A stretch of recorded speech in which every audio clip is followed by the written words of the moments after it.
목사가 되고 싶으면 연락해. 목사가 되고 싶으면 연락해. 저도 좋아하는 누사도 돼요. 안녕하세요, 기병TV 민목입니다. 오늘은 목사가 되는 법을 알려드리려고 합니다. 왜냐하면 제가 목사잖아요. 그러니까 이 길을 왔기 때문에 누구보다 잘 목사가 되는 법을 알려드릴 수 있을 것 같아서 이런 영상을 준비해봤습니다. 이 영상을 준비한 이유가 사실 있는데요. 지금 교단마다 목사고시를 볼 시즌이 지났거든요. 근데 코로나 때문에 목사고시가 취소되거나 연기되거나 아니면 강행하거나 뭐 이런 일들이 지금 막 일어나고 있는 거예요. 그래서 목사 왜 이렇게 목사가 되려고 하지? 목사 되려면 어떻게 해야 되는지 알려드려야 되겠다. 그리고 목사가 어떻게 취업할 수 있는지 그 진로에 대해서도 좀 이야기를 해드려야 되겠다라는 마음으로 영상을 준비했습니다. 먼저 목사가 되려면요, 첫 번째로 학부를 졸업해야 돼요. 뭐 아닌 경우도 덜어 있어요. 그러니까 학위가 아무것도 없이도, 그러니까 아예 무학력이라도 목사가 되는 방법이 있기는 하거든요. 근데 보통의 경우에는 학부를 반드시 졸업을 해야 됩니다. 전공은 뭐라도 상관없어요. 뭐 부동산 학도 상관없고요, 기계공학도 상관없고 아무 전공도 상관없습니다. 무엇을 공부했든지, 이건 제가 지나놓고 오니까 든 생각인데요, 뭘 공부했어도 나중에 다 도움이 돼요. 그러니까 일단 학부만 졸업하면 됩니다. 방통대 해도 되고요, 뭐 평생교육진흥원 같은 데에서 하는 이런 걸로 해도 되고, 일단 학부를 졸업해야 돼요. 그리고 나서 어떤 교단 소속의 목회자가 되기 위해서는 반드시 그 해당 교단이 지경하고 있는 신학대학원에 입학을 해야 됩니다. 보통 신학대학원은 3년 과정인데요, 학부 4년 그리고 신대원 3년, 7년 동안이나 학교에 돈을 내면서 공부를 해야 된다는 거예요. 제가 이거를 다 했지 않겠어요? 따져보니까 억대가 넘더라고요. 낸 등록금, 생활비 이런 걸 합치니까요. 물론 신학대학마다 자기 모교, 학부에서 신학을 전공한 사람들에게 한 1년 정도 신대원을 줄여주는 그런 아주 혜자스러운 학교들도 있지만, 요즘 같은 자본 만능주의 시대에 찾아보기 힘든 경우입니다. 다양한 교단들이 있는데 우리나라는 교단이 200개가 넘어요. 근데 저는 대한예수교 장로회 통합이라는 교단에 속해 있고요. 이제 저의 경우를 이야기를 해드릴게요. 신학대학원을 졸업하고 2년 동안 전임사역자로 교회에서 일을 해야 됩니다. 전임사역자라는 건 풀타임으로 목사랑 똑같이 교회에서 주 5일 6일 근무를 해야 되는 사람들을 이야기하는데요. 축도 있잖아요. 이거 빼고 다 하는 거예요. 전임전도사는 목사랑 다른 게, 목사라는 타이틀 그리고 축도 못하는 거, 이거 빼고 나머지 다 해요. 교회차 운전도 하고 새벽 예배도 하고 설교도 하고 뭐 다 합니다. 근데 축도만 못해요. 총신 쪽에서는 강도사라고도 합니다. 원래 우리 예장 통합하고 총신대의 교단인 합동은 하나의 교단이었어요. 근데 1950년대에 교단이 두 개로 나뉘어졌고요. 그 이전에는 우리도 강도사라는 명칭을 썼거든요. 근데 나뉘고 얼마 안 있다가 우리는 전임전도사라는 말을 쓰게 됐더라고요. 합동 측은 여전히 강도사라고 쓰고요. 요런 게 왜 차이가 나는지에 대한 거는 나중에 역사 시간에 이야기를 나눠보도록 하고요. 2년 동안 전임사역을 하는 그 기간 중에요, 목사고시를 봐야 됩니다. 목사고시는 성경, 교회사, 헌법, 설교, 논문, 논문이라기보단 논술, 그리고 면접, 이 6개의 과목으로 이루어져 있고 과목당 60점 이상씩을 맞아야 합격할 수 있어요. 보통 재수 정도 합니다. 성경, 교회사, 헌법은 그 해 출제위원이 누구냐에 따라서 이게 어려울 때도 있고 쉬울 때도 있어요. 정말 꿀처럼 거의 모든 사람들이 다 만점 받는 경우도 있습니다. 아예 공부를 안 한 사람은 어차피 떨어질 수밖에 없고, 뭐 안 온 사람도 떨어질 수밖에 없지만, 근데 설교와 논문, 이게 아주 복불복인데요. 채점자가 누구냐에 따라서 이게 달라지게 돼요. 예장 통합은 총 66명의 채점위원이 있어요. 그리고 그러니까 두 사람이 한 사람의 글을 봅니다. 2인 1조가 돼서 평가를 해주는 거예요. 그러니까 좀 뭔가 부정을 막으려고 하는 거겠죠. 어떤 사람이 지나치게 혹평을 했는데 이 사람이 혹평한 게 타당한가, 이런 걸 다른 사람이 또 봐주는 이런 보완 장치를 하기 위해 2명이 채점을 하게 돼 있어요. 그리고 위에 이름하고 개인정보는 싹 다 가립니다. 그 채점하는 과정에서 뭐 부정적인 게 일어날 소지는 제가 볼 땐 거의 없어요. 그런데 채점하는 사람의 신학적 관점에 따라서 어떤 글은 훌륭할 수도 있고 어떤 글은 완전 엉망일 수도 있는 거거든요. 객관적으로 훌륭할 수 있는 글인데 이 채점자가 싫다고 하면 싫은 거예요. 그러니까 이 두 명의 채점자가 누구냐에 따라 이게 복불복이라는 거죠. 그러니까 결국 거기에서 60점 이상을 맞아야만 5과목 60점 이상을 받고 면접에 통과를 해야만 이제 목사 안수를 받을 자격이 생기게 됩니다. 그러니까 학부 졸업하고 신학대학원 졸업하고 2년 동안 전임 사역을 하고 그리고 목사 고시를 통과한 사람, 이거를 다 갖춘 사람이 이제 목사가 될 자격이 생기는 거예요.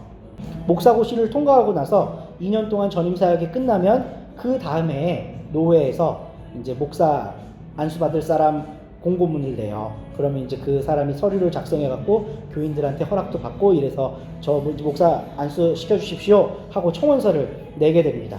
근데 이게 중요한 게 있는데 이게 아주 포인트니까 꼭 잘 기억을 하세요.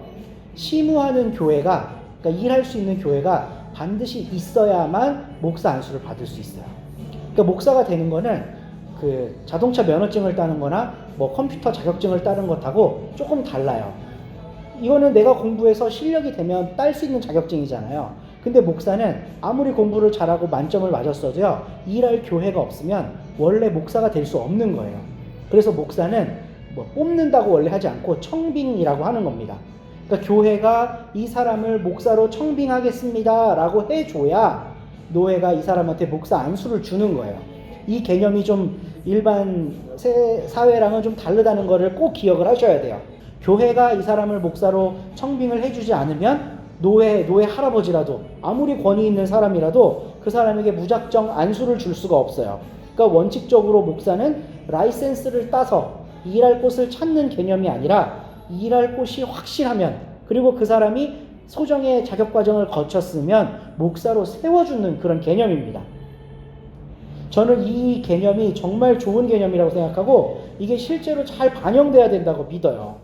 이 세상은 자격증을 딴 사람들 중에 더 우수한 사람을 일할 사람으로 뽑죠. 채용하죠. 그런데 교회는 그런 식이어서는 안 됩니다. 목사로 봉사할 사람을 목사로 세워야 되는 거예요. 이게 거꾸로 되잖아요. 그럼 교회랑 세상이랑 구분점이 사라지게 되는 거예요. 목사들 쫙 펼쳐놓고 저 중에 괜찮은 놈 이렇게 데리고 와서 일 시키는 교회, 이건 이제 기업이랑 똑같은 교회가 되는 거예요. 근데 지금 대한민국에 있는 거의 10중 90, 거의 다 모든 교회들이요, 목사를 그렇게 뽑고 있어요. 청빙하는 교회 저 거의 본 적 없어요. 청빙은 뭐냐 하면요, 이 목사, 이분이 우리 교회 목사가 되었으면 좋겠다 라고 생각하잖아요. 그럼 교인들이 그 사람 찾아가는 거예요. 우리 목사님이 되어주지 않을래? 이러면 이제 좋아, 이게 맞으면 노회가 그러면 당신을 이 교회 목사로 임명합니다 라고 해주는 게 올바른 청빙이에요. 근데 지금 돈 있고 힘 있는 교회들은 어떻게 해요? 청빙 공고 쫙 올려놓고 원하는 스펙을 써놓죠. 그리고 더 웃긴 건 뭔지 아세요? 50세 이상을 요구하는 교회들이 많아지고 있다는 겁니다. 우리 교단 같은 경우는 20년 동안 그 교회에서 목회를 하면 원로 목사라 그래서 평생 먹고 살 거 뒤치다꺼리 해줘야 되거든요. 근데 그거 안 시켜주려고 50세 이상의 목사를 뽑아요. 그럼 젊은 목사는 어떻게 하라고? 지금 50세 이상인데 청빙 받지 못한 분이라는 건 이미 다른 일을 하고 있을 가능성이 아주 높죠. 그렇죠? 근데 30, 40대 젊은 목사들이 양상이 되면 이 사람들이 자기와 함께 할 교회가 있어야 되는데요. 지금 교회는 목사를 청빙하는 시스템이 아니라 뽑는 시스템이기 때문에요. 이 젊은 목사들이 완전 소외되고 있어요. 그러니까 교회가 이 세상이랑 다른 게 하나도 없는 겁니다. 목사를 청빙하는 과정부터가 대기업이 하는 거랑 똑같은 방식. 뭐 외국어 뭐 할 줄 아냐, 학위가 얼만큼 있냐, 어느 정도 큰 교회에 다녀본 경력이 있냐, 다 이거 따지거든요. 그리고 정말 재밌는 건요, 빚이 좀 많은 교회는 우리 교회 빚 얼마만큼 감당해 줄 수 있냐, 이런 것까지도 요구하면서 목사를 뽑더라고요. 그러니까 지금 한국 교회가 세속적인 것과 구분이 하나도 없기 때문에 교회가 교회스럽지가 않은 거예요. 세상 사람들이 교회를 볼 때 뭐라고 생각하겠어요? 제가 대학 다닐 때 영어학원을 한 1년 정도 다닌 적이 있어요. 근데 거기는 아주 재밌는 게요, 남자 셋, 여자 셋 이렇게 짝을 지어줍니다. 그래서 서로 영어 단어 검사하게 하고 이러는 아주 훌륭한 곳이에요. 그런데 이제 팀이 짜여졌으니까 친교를 해야 되잖아요. 밥도 같이 먹고 차도 마시고, 그리고 하루는 등산을 갔는데요. 6명이 같이 등산을 갔다가 내려오다가 도토리묵하고 뭐 밥을 이렇게 좀 먹었어요. 먹는데 서로 자기소개를 하면서 너는 뭐 될 거냐 이제 이런 걸 물어보는 거예요. 뭐 그래봤자 다 22살, 3살 이랬고 좀 나이 많은 형이 24살 뭐 이랬습니다. 이 사람들이 다 자기 꿈을 얘기하는데 저는 목사 될 거다 그랬을 거 아니에요. 그러니까 나머지 5명이 저를 깜짝 놀라서 이렇게 쳐다보는 거예요. 목사 된다니까. 그러더니 그 중에 나이 제일 많은 형이 저한테 뭐라 그랬는 줄 아세요? 야, 너 돈 많이 벌겠다 야. 벌써 15년 전인데요. 그냥 일반 교회 안 다니는 젊은이가 교회를 그런 식으로 보고 있다는 거예요. 교회에 100명, 200명 오잖아요. 사람들은 교회 가면 다 11조 하는 줄 알아요. 그럼 그 돈이 다 누구한테 가? 목사한테 가는 줄 알아요. 교회 안에 있는 사람은 우리는 그렇지 않아 이렇게 이야기하겠죠. 근데 이 세상 사람들이 보기엔 그렇게 보인다니까요. 왜냐하면 우리 내부가 작동하는 방식이 세상과 똑같기 때문에 그래요. 목사 고시 통과하는 건 라이센스 따는 게 아닙니다. 그 교회와 내가 합을 맞추기 위해 이 교회에서 일하기 위해 최소한의 자격을 갖추는 정도인 거예요. 목사 고시 통과하는 건. 학부 졸업하고 신대원 졸업하고 2년 동안 전임 경력을 쌓고 하는 거는 스펙을 만드는 게 아니라요. 어떤 교회의 청빙이 되기 위한 최소한의 자격인 거예요. 그러면 그 교회가 그 다음 목사를 청빙할 때 올바른 우리의 정신에 맞게 청빙을 해야지. 응? 왜 뽑냐고. 여기에서 저는 한국 교회가 아주 큰 실수를 범하고 있다고 생각을 하고 있습니다. 그러니까 원래 청빙의 정신이 다시 좀 회복됐으면 좋겠어요. 이게 회복이 안 되잖아요. 목사들도 인간이거든요. 큰 교회 계속 잣대질 하는 거예요. 조교회 갈까? 조교회 갈까? 2개 다 됐어. 돈 많은 교회, 돈 없는 교회 어디 가겠어요? 돈 많은 교회가. 목사들이 이런 식으로 일을 하게 되는 토양이 지금 한국 교회 안에 깔려 있다는 겁니다. 이러면 삼성 취직하는 게 훨씬 더 나아요. 끝. 저도 다 좋아하는 누사도 돼요.